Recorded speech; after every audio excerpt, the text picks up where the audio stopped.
बात कनाडा की करेंगे। कनाडा का नया प्रधानमंत्री भारतीय मूल का हो सकता है। भारतीय मूल के सांसद चंद्रा आर्य ने प्रधानमंत्री पद के लिए दावेदारी पेश की है। कनाडा में लिबरल पार्टी नए नेता की तलाश कर रही है और चंद्रा आर्य ने भी इसी तलाश के बीच खुद को दावेदार बताया है। तो वहीं भारतवंशी अनीता आनंद का नाम भी इस रेस में प्रमुखता से लिया जा रहा है।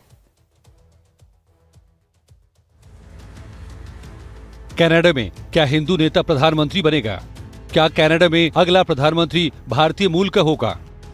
ये सवाल इसलिए अहम है क्योंकि अब एक भारतीय मूल के कनाडाई सांसद ने कनाडा में प्रधानमंत्री पद पर दावेदारी की है।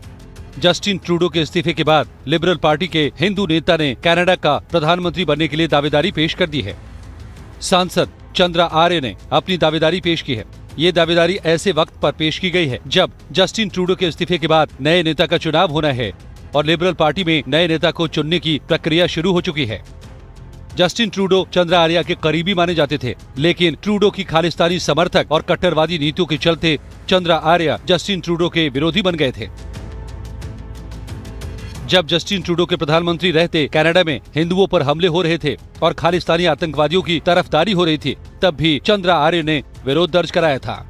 On behalf of Hindu Canadians and vast majority of Sikh Canadians, I again strongly condemn the attack by Khalistan extremists on Hindu devotees at the Hindu Sabha temple in Brampton.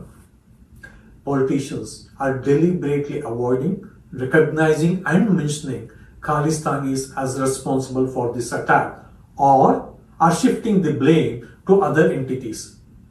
They are misleading Canadians by framing this as an issue between Hindus and Sikhs. This is not true. Throughout the history, Hindus and Sikhs have been connected through family relationships and shared social and cultural ties. It is common to see Hindus visiting Sikh Gurudwaras and Sikhs visiting Hindu temples. Politicians may try their best to divide Hindus and Sikhs. We can and must prove them wrong. Hindus and Sikhs have been united throughout history, are united today and will continue to be united in the future. We as Hindus and Sikhs will not and should not allow vested interest to divide us for their political gain. Politicians are portraying Hindus and Sikhs as opposing sides regarding the attack on the temple by Khalistani extremists. This picture is simply not true. अब Justin Trudeau ने Canada के प्रधानमंत्री पद से इस्तीफा दे दिया है। 6 जनवरी को उन्होंने इस्तीफा दिया और उनके इस्तीफे के बाद से ही कनाडा में लिबरल पार्टी का नया नेता चुना जाना है। चंद्रा आर्य ने कहा है कि मैं कनाडा का अगला प्रधानमंत्री बनने के लिए चुनाव लड़ रहा हूं, ताकि हमारे देश के पुनर्निर्माण और भावी पीढ़ियों के लिए समृद्धि सुनिश्चित करने के लिए एक छोटी, अधिक कुशल सरकार का नेतृत्व कर सकूं। हम महत्वपूर्ण संरचनात्मक समस्याओं का सामना कर रहे हैं जो पीढ़ियों से नहीं देखी गई हैं और उन्हें हल करने के लिए कठिन विकल्पों की जरूरत होगी। अब चंद्रा आर्य ने कहा है कि कनाडा में युवा और मिडिल क्लास संघर्ष कर रही है। उन्होंने कहा है कि बहुत से परिवार गरीब होते जा रहे हैं और इसे बदलने की जरूरत है। उन्होंने कहा है कि वो यदि प्रधानमंत्री बनते हैं तो ऐसे फैसले करेंगे जो कनाडा की अर्थव्यवस्था को मजबूत करें और सभी कनाडाई लोगों के लिए समान अवसर पैदा करें। उन्होंने कहा कि मैंने हमेशा कनाडा वासियों के लिए सबसे अच्छा काम करने के लिए कड़ी मेहनत की है। हमारे बच्चों की खातिर हमें ऐसे साहसिक निर्णय लेने चाहिए जो जरूरी हैं। अगर मुझे लिबरल पार्टी का अगला नेता चुन लिया जाता है तो मैं इसके लिए अपना ज्ञान और विशेषज्ञता पेश करूंगा। चंद्रा आर्य का भारत से गहरा लगाव रहा है। अभी लंबा वक्त नहीं बीता है जब चंद्रा आर्य भारत से कनाडा जाकर बस गए थे। उन्हें कनाडा गए हुए अभी सिर्फ 16 साल ही हुए हैं। चंद्रा आर्य कर्नाटक के तुकुरू जिले के सिरा तालुक के रहने वाले हैं। 2006 में वो कनाडा जाकर बस गए थे।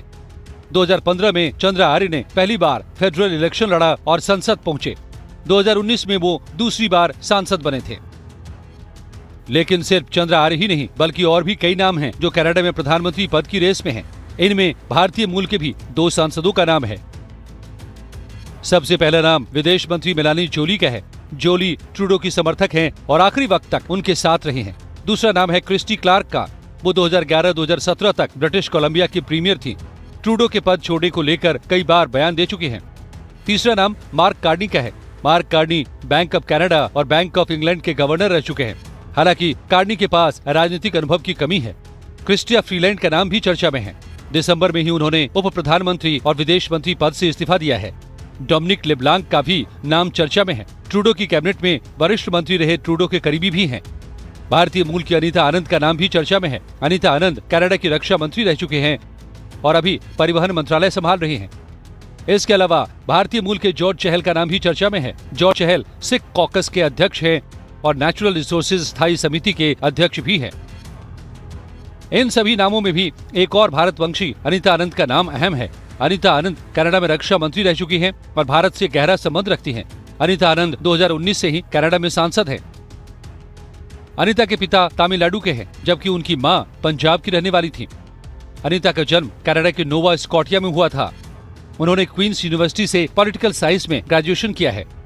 इसके अलावा उन्होंने ऑक्सफोर्ड यूनिवर्सिटी से न्याय शास्त्र में डिग्री ली है। डलहौजी यूनिवर्सिटी से वो लॉ ग्रेजुएट है और टोरंटो यूनिवर्सिटी से लॉ में मास्टर्स किया है। अनीता आनंद टोरंटो यूनिवर्सिटी की डीन रह चुकी हैं। कनाडा में जल्द ही लिबरल पार्टी अपना नया नेता चुन लेगी और ऐसी उम्मीद है कि ये नया नाम किसी भारतवंशी का ही हो सकता है। Bureau report, live times.